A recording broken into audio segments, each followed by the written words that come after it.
Everyone, welcome to PMS knowledge plus. तो देखिए, हमने कल क्या पढ़ लिया था। हमने पढ़ लिया था कि जो रोमन एम्पायर है उसके दो तरह की टेरिटरीज थी। एक तो थे डिपेंडेंट किंगडम और एक थे प्रोविंशियल टेरिटरी। तो डिपेंडेंट किंगडम क्या थे स्टूडेंट्स? तो डिपेंडेंट किंगडम वो किंगडम थे जहाँ के जो राजा थे, जो रूलर्स थे, वो क्या थे, वो सिर्फ नाम के राजा थे, लेकिन वहाँ पर रूल कौन कर रहा था?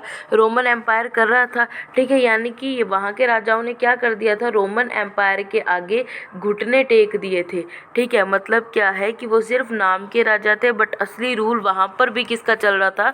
रोमन एम्पायर का चल रहा था। अब सेकेंड टाइप जो है टेरिटरी का, वो है प्रोविंशियल टेरिटरी। तो प्रोविंशियल टेरिटरी वो टेरिटरीज थी जहाँ पर क्या किया था, जो रोमन एम्पायर है उसी के ऑफिसर्स उसको चलाते थे। मतलब मान सकते हैं उसी की जो सिटीज़ थी वो किसके द्वारा कंट्रोल की जाती थी? रोमन्स के द्वारा कंट्रोल की जाती थी, रोमन ऑफिसर्स के द्वारा कंट्रोल की जाती थी। ठीक है, फिर क्या आता है स्टूडेंट्स? देखिए, बेसिकली क्या था, जो ईस्ट की तरफ थे ना, वहाँ पर क्या थे, बहुत से रिच किंगडम थे। बेसिकली यहाँ पर एक किंगडम का एग्जांपल भी आया है, वो है हीरोड किंगडम।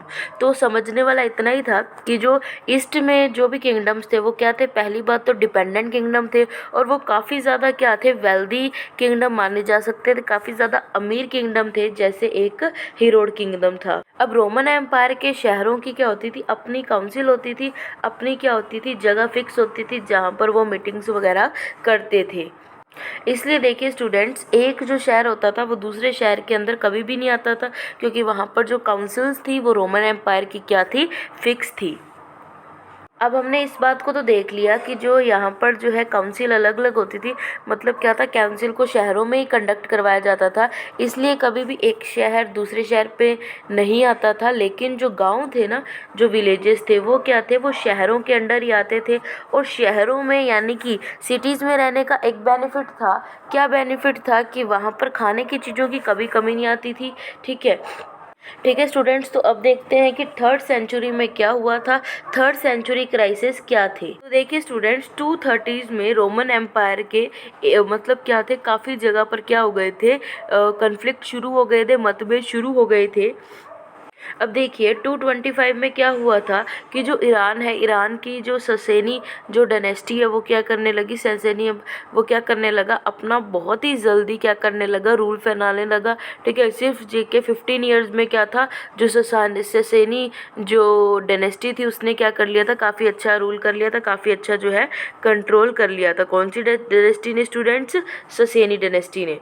अब देखिए स्टूडेंट्स, ऐसा माना जाता है कि ईरान की आर्मी के जो शाहपुर फर्स्ट हैं, ठीक है, उन्होंने क्या किया, रोम एम्पायर के रोमन आर्मी के 60,000 क्या किया था, 60,000 सैनिकों को मार गिराया था, और शहर भी कब्जे में ले लिया था। किन्होंने? ये जो शाहपुर फर्स्ट है। कौन सा शहर लिया था?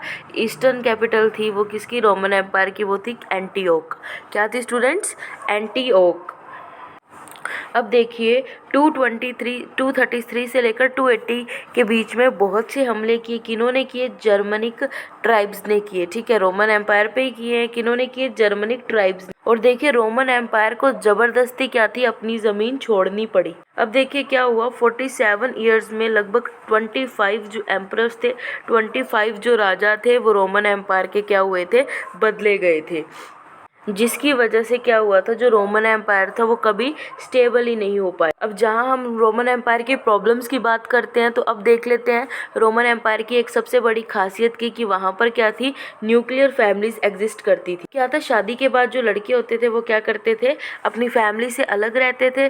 ठीक है, और क्या करते थे, और जो फैमिली में स्लेव्स भी होते थे। स्लेव्स का मतलब क्या होता है स्टूडेंट्स? नौकर। अब देखिए आज भी आजकल क्या होता है, इस सोसाइटी में ये माना जाता है कि अगर लड़की की शादी हो गई तो उसका जो है फैमिली के साथ ज़्यादा जो है संबंध कम हो जाते हैं। मतलब ये थोड़ी छोटी सोच वाले लोग इस बात को सोचते हैं। लेकिन क्या है कि रोमन एम्पायर में क्या होता था कि लड़की की शादी के बाद भी जो फादर की जो जायदाद होती थी, फादर की जो प्रॉपर्टी होती थी, उसमें जो लड़की का हिस्सा रखा जाता था। और उस टाइम पे जनरली अरेंज मैरिज ही होती थी। अब देखिए जो वहाँ पर जो क्या थे, जो मैंस थे यानी कि जो लड़के थे उनकी शादी की एज कितनी होती थी, 20 से 30, एंड जो फीमेल्स थी उनकी 18 टू 20। तो ये उनकी एज जो है वेरी करती थी रोमन एम्पायर में। अब देखिए ये आपको थोड़ा सा एज गैप ज़्यादा लगा यहाँ पर, तो ये जो एज गैप होता था वो क्यों होता था, तो वो एज गैप इसलिए होता था कि जो हस्बैंड है उसका कंट्रोल बना रहे अपनी वाइफ पर। और एट दैट टाइम जो डाइवोर्स का प्रोसीजर होता था वो क्या होता था, बहुत ज़्यादा इजी होता था। हस्बैंड या फिर वाइफ एक नोटिस के तहत एक दूसरे को जो है डिवोर्स दे सकते हैं। अब देखिए हमने देखा कि डाइवोर्स का प्रोसेस इजी होता था, बट जो है जो डाइवोर्स के बाद जो है बच्चे के ऊपर किसका हक होता था, वो होता था पापा का ही होता था, मतलब फादर का ही लीगल हक जो है वो रखा जाता था डिवोर्स के बाद भी बच्चे पर। अब क्या होता था कि इस हद तक ये कंट्रोल बढ़ चुका था कि मान लीजिए कि फादर की मर्ज़ी के खिलाफ अनवांटेड जो है बच्चा हो जाता है, तो क्या हो जाता था, उसे बाहर ठंड में छोड़ दिया जाता था ताकि वो ठंड से ही क्या हो जाए, मर जाए। अब देखिए स्टूडेंट्स, बात करते हैं रोमन एम्पायर में लिटरेसी की, मतलब लोग कितने पढ़े लिखे थे। अब लिटरेसी का अगर मैं मतलब की बात करूं, डिफ़ाइन की बात करूं, तो लिटरेसी हम लिटरेट किसे कंसीडर करते हैं, एक पढ़ा लिखा व्यक्ति किसे कंसीडर करते हैं, यानी कि anyone who is above the 7 age, मतलब कोई भी एक पर्सन जो क्या हो 7 ईयर्स से ऊपर हो और उसको कोई भी लैंग्वेज या तो लिखनी आती हो, मतलब उसको कोई भी लैंग्वेज लिखनी और पढ़नी आती हो, उसे हम क्या कंसीडर कर देते हैं, लिटरेट कंसीडर कर देते हैं। साक्षरता, उसको साक्षरता दर में शामिल कर लिया जाता है। तो देखिए अलग अलग पार्ट्स में अलग अलग लिटरेसी रेट एग्जिस्ट करता था। अब देखिए इसका एग्जांपल भी मैं आपको बता देती हूँ कि पोम्पी शहर जो था वो यूजुअली क्या हो गया था, वोल्केनो इरप्शन के कारण 79 में वोल्केनो इरप्शन के कारण नीचे दब के मर गया था। लेकिन एविडेंसेस, सबूत ऐसे मिले हैं कि उस टाइम पे जो पोम्पी शहर था उसमें जो है लिटरेसी रेट काफ़ी हाई था। वोल्केनिक इरप्शन क्या होता है स्टूडेंट्स, यूजुअली तो वोल्केनो हर समय तो फटते नहीं हैं, ये भी एक नेचुरल क्लैमिटी की तरह ही होते हैं, ठीक है। तो क्या है, वोल्केनो का जो जमा हुआ लावा होता है नीचे हॉट मैग्मा, वो क्या करता है, बाहर से ब्रेट आउट हो जाता है, जिसकी वजह से जो है पोम्पी शहर ख़त्म हो गया था 79 सेंचुरी में। अब देखिए आप सोच रहे होंगे कि मैम आपने तो कह दिया जो पोम्पी शहर से एविडेंस मिले, हमें कैसे यकीन हो। तो देखिए बच्चों, पोम्पी शहर की गलियों में, स्ट्रीट्स में हमें क्या मिले हैं, एड्स मिले हैं, पेंटिंग्स मिले हैं, जिससे हमें ये यकीन हो सके कि वहाँ के जो ऑर्डिनरी पीपल थे वो भी पढ़ना लिखना जानते थे। दूसरी तरफ देखिए इजिप्ट में जो है पेपरी मिले हैं, मतलब पेपर डॉक्यूमेंट्स मिले हैं, लेकिन यहाँ पर जो लिटरेसी थी वो कुछ कैटेगरीज में ही ज़्यादा पॉपुलर थी, जैसे आर्मी मेंबर्स हो गए, हाई प्रोफेशनल्स हो गए। देखिए रोमन एम्पायर में ज़्यादातर बोली जाने वाली भाषाएं कौन सी मिली हैं हमें, अरामिक, कॉप्टिक, प्यूनिक, बर्बर। ये जो है, ये जो सारी लैंग्वेजेस है ये ज़्यादातर बोली ही जाती थी, लिखी नहीं जाती थी। अब देखिए जो आर्मेनियन लैंग्वेज है ये भी जो है 5th सेंचुरी के एंड में लिखी जानी शुरुआत हुई थी इसकी, 5th सेंचुरी में एंड में जाकर। अब बात कर लेते हैं स्टूडेंट इकोनॉमिक एक्सपेंशन की रोमन एम्पायर में, कि रोमन एम्पायर में कैसा इकोनॉमिक एक्सपेंशन था। तो देखिए जो इकोनॉमिक इंफ्रास्ट्रक्चर था, मतलब जो है फैक्ट्रीज, माइंस वगैरह, ये थोड़ी डेवलप थी रोमन एम्पायर। अब देखिए वीट, वाइन और ओलिव ऑयल जो है अच्छी क्वांटिटी में कंज्यूम भी किए जाते थे और इनका ट्रेड भी किया जाता था। और ये ट्रेड जो है मेनली होता था Spain, Gallic provinces, North Africa, Egypt और कुछ पार्ट्स ऑफ इटली, जहाँ इनकी उगाई के लिए क्या होती थी, सही कंडीशन होती थी, प्रॉपर जो है इन्वायरमेंट होता था, ठीक है। क्योंकि जो है हम ये तो हमें पता ही है कि अगर हमें किसी टाइप की क्रॉप को ग्रो करना है तो वहाँ पर जो है प्रॉपर इन्वायरमेंट की बहुत ज़्यादा ज़रूरत है। देखिए जैसे जो लिक्विड आइटम्स थी, जैसे वाइन, ओलिव ऑयल, इन्हें क्या था, स्पेशल कंटेनर्स में भेजा जाता था जिन्हें एम्फोरियो बोला जाता था। अब देखिए कुछ कुछ जगह ऐसी थी जो खेती के लिए बहुत ही ज़्यादा अच्छी थी, क्योंकि जो वहाँ की जो सोयल थी वो बहुत ज़्यादा फर्टाइल थी, सोयल में उपजाऊपन बहुत था, जिसकी वजह से जो एग्रीकल्चर के लिए वो सोयल जो थी बहुत ज़्यादा सूटेबल थी। जैसे देखिए इटली, सिसिली और इजिप्ट। अब जो यहाँ के लोग थे ये क्वांटिटी में भी बहुत ज़्यादा थे, यानी कि इनकी पॉपुलेशन भी अच्छी खासी थी और क्या थे, रिच भी थे। अब क्यों, क्योंकि जो सोयल थी वो बहुत ज़्यादा फर्टाइल थी और जो बाकी हिस्से थे वो इतने ज़्यादा एडवांस नहीं थे। यहाँ क्या होता था, ज़्यादातर जो चरवाहे होते थे ना, वही ज़्यादातर यहाँ पर रहते थे, पाए जाते थे। जो अपनी ओवन की शेप के घरों को जो लेकर चलते रहते थे क्या करने के लिए, खाने की तलाश में। अब देखिए जैसे जैसे जो रोमन एम्पायर है नॉर्थ अफ्रीका में फैलने लगा, और जो ये मैंने आपको बताई ओवन शेप्ड हट्स जो है लेकर चलते थे, इनकी मूवमेंट्स पे काफ़ी रोक टोक लगने लगी। देखिए जब स्पेन की खदानों में यानी कि स्पेन की माइंस में पानी को यूज़ करने की टेक्निक आई, तो जो प्रोडक्शन होती है वो क्या होगी, काफ़ी ज़्यादा बढ़ गई, और जो ट्रेडिंग थी वो बहुत ज़्यादा ऑर्गेनाइज तरीके से होने लगी, और पैसों का यूज़ भी क्या थी, बहुत ज़्यादा आम बात थी। इससे क्या है, अब हमें रोमन एम्पायर, रोमन इकोनॉमी के बारे में बहुत सी चीज़ें पता चली। अब देखिए नेक्स्ट टॉपिक है controlling of the slaves and workers. अब देखिए जो स्लेवरी है वो बहुत ज़्यादा इम्पोर्टेंट रही है, किसमें, मेडिटेरियन में भी और ईस्ट में भी। जब देखिए जो क्रिश्चियनिटी थी बड़ा धर्म बना, तो उन्होंने इसी चीज़ के खिलाफ जो है आवाज़ उठाई। अगस्तस के टाइम पे टोटल पॉपुलेशन 7.5 मिलियन थी, जिसमें जो 3 मिलियन थे वो क्या थे, नौकर थे यानी कि स्लेव्स थे। अब जो क्या था, जो स्लेव्स होते थे, नौकर होते थे, उनको क्या समझा जाता था, एक इन्वेस्टमेंट समझा जाता था, एक निवेश का प्लान समझा जाता था।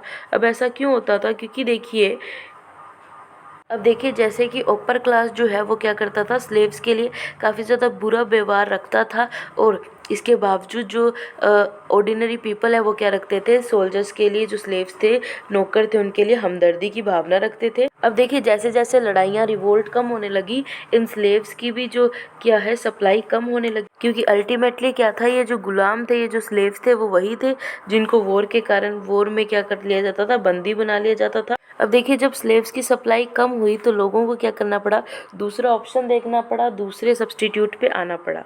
जैसे एग्जांपल आता है हमारे पास वेज लेबर, और धीरे धीरे क्या है, ये जो वेज लेबर का कंसेप्ट है ये क्या होने लगा, पॉपुलर होने लगा, क्योंकि स्लेव्स के टाइम पे उन्हें रहने के लिए जगह देनी पड़ती थी और उनको खाना देना होता था, लेकिन वेज लेबर के साथ उनके ये जो एक्स्ट्रा खर्चे हो रहे थे ये बच गए। अब जो कोलुमेला है वो क्या थे, फर्स्ट सेंचुरी के राइटर थे, जिन्होंने जो लेबर की मैनेजमेंट पे क्या था, कुछ लिखा था, ठीक है। इन्होंने सजेस्ट किया कि ज़मींदारों को अपने औजारों और रॉ मटेरियल की कितनी ज़रूरत है, उससे डबल स्टॉक जो है उनको एडवांस में रखना चाहिए, ताकि जो प्रोडक्शन है वो क्या रह सके, कॉन्टिन्यूस रह सके, चलता रह सके। उस टाइम पे लोगों का मानना था कि बिना निगरानी के, बिना सुपरविज़न के जो मज़दूर हैं वो काम नहीं करेंगे। अब देखिए सुपरविज़न को इजी बनाने के लिए मज़दूरों को छोटे छोटे ग्रुप्स में बांटा जाता था। अब जिन्हें क्या बोलते थे, मज़दूरों के छोटे छोटे ग्रुप्स को गैंग्स। कोलुमेला ने सुजेस्ट किया कि इन्हें 10-10 के ग्रुप में बांटा जाए, ताकि ये देखना इजी हो जाए, आसान हो जाए कि कौन मेहनत कर रहा है और कौन नहीं। अब देखिए जो क्लेमिंग थे वो भी क्या थे, एक राइटर ही थे, ठीक है, फेमस राइटर ही थे। इन्होंने जो है ये स्लेव्स प्लान्स को क्या किया, अपोज किया, क्योंकि इस स्लेव गैंग्स में क्या किया जाता था, सभी मजदूरों के पैर को जो है चेन से बांधा जाता था। अब जो क्लेनी है उन्होंने क्या किया, अलेक्जेंडर की जो फैक्ट्रीज है उनकी भी सच सबके सामने लाया। क्या बताया कि कैसे मजदूरों की अप्रैल पे क्या लगाई जाती थी, एक सील लगाई जाती थी, उनकी पहचान करने के लिए, उनको आइडेंटिफाई करने के लिए। अब क्या था कि काम करते वक्त उनको क्या करना पड़ता था, अपने मुंह पर एक मास्क पहनना पड़ता था, और जहां वो वर्क करते थे फैक्ट्री से निकलने से पहले उनको अपने सारे कपड़े उतारने पड़ते थे। अब ये सब क्यों किया जाता था, ये सब इसलिए किया जाता था ताकि अगर कोई मजदूर भागे तो उसका जो नंबर आइडेंटिफाई करके उसको वापस पकड़ा जा सके। अब देखिए बहुत सी ग्रेट फैमिलीज अपना जीवन चलाने के लिए, अच्छा व्यतीत करने के लिए इस कर्ज के चक्कर में क्या करती थी, फंस जाती थी। अब कई केसेस में तो क्या होता था कि जो पेरेंट्स होते थे वो अपने बच्चों को 25 साल के लिए क्या कर देते थे, बेच देते थे। अब देखिए जो एनेस्थेसियस है इन्होंने क्या किया, तीन हफ्तों से भी कम टाइम में क्या किया, एक दारा शहर को बनवाया, जिसमें क्या होता था कि दुनिया भर के मजदूरों को अट्रैक्ट किया जाता था, अपनी तरफ आकर्षित कराया जाता था अच्छी सैलरीज देकर। अब देखते हैं कि जो लोग थे वो किस तरह जो है कैटेगरीज में डिवाइडेड थे।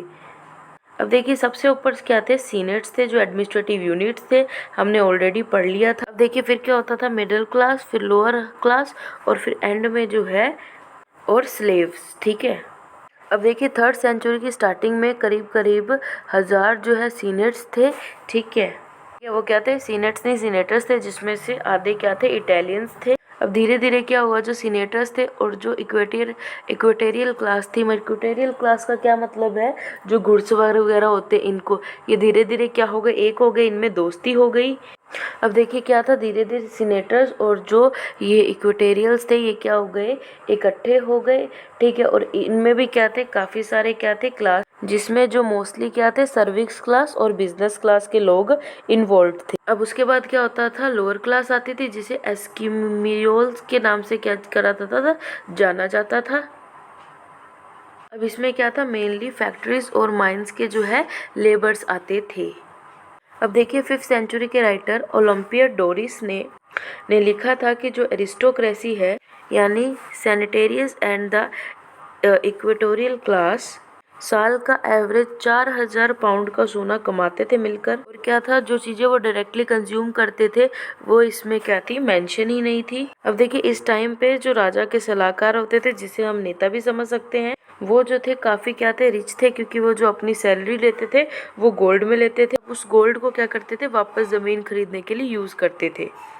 और आज के नेताओं की तरह ये भी क्या थे, काफ़ी ज़्यादा करप्ट थे। अब देखिए इस चैप्टर का लास्ट टॉपिक क्या है, last topic cultural transformation of the Roman world from 4th to 7th century. तो यहाँ के जो लोग थे वो क्या थे, पॉलिटिक्स थे। यहाँ जो के लोग थे क्या थे, पॉलिटिक्स थे, जो क्या करते थे, भगवान को मानते थे, प्री भगवान को मानने वाले थे, जैसे क्या है जुपिटर, मार्स। और अब क्या है, पूजा और प्रेयर्स के लिए क्या थी, बहुत सी जगहें थी।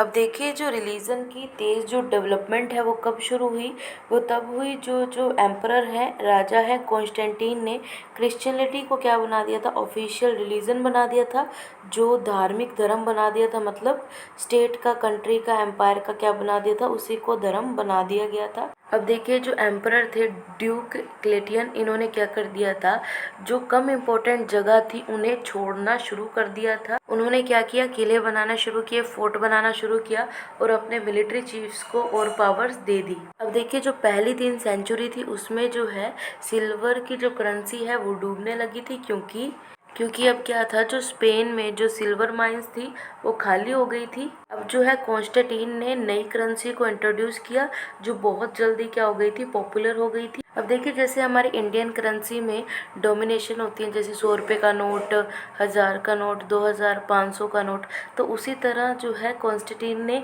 एक न्यू डोमिनेशन बनाई, सोलिडस। सोलिडस जो है 4.5 ग्राम का एक प्योर का गोल्ड का सिक्का होता। उसके अलावा उन्होंने क्या किया था, जो कॉन्स्टेंटिनोपल है इसके नाम से क्या करा, एक न्यू राजधानी बनाई, कहाँ पर, टर्की में, जिसका क्या था, पहले नाम बिजेंटियम था। ठीक है, क्या था, वेस्ट में जो एम्पायर था ये क्या होने लगा था, डूबने लगा था, क्योंकि जैसा मैंने पहले बताया था, जो जर्मेनिक ग्रुप्स थे वो क्या कर रहे थे, कॉन्स्टेंटली हमला कर रहे थे, बार बार हमला कर रहे थे। अब देखिए 7th सेंचुरी की स्टार्टिंग में रोम और ईरान की लड़ाई छिड़ गई थी, क्योंकि अब क्या था, ईरान के जो रूलर थे सिंसेनियन ने, उन्होंने क्या किया था, सभी प्रोविंसेस में क्या कर दिया था, हमला कर दिया था ईस्ट वाली साइड्स में। अब देखिए ये था स्टूडेंट्स हमारा हिस्ट्री का चैप्टर नंबर 3rd। तो आज की वीडियो में ये चैप्टर पूरा होता है। अब मिलेंगे नेक्स्ट वीडियो में नेक्स्ट टॉपिक के साथ, नेक्स्ट चैप्टर के साथ। Thank you very much.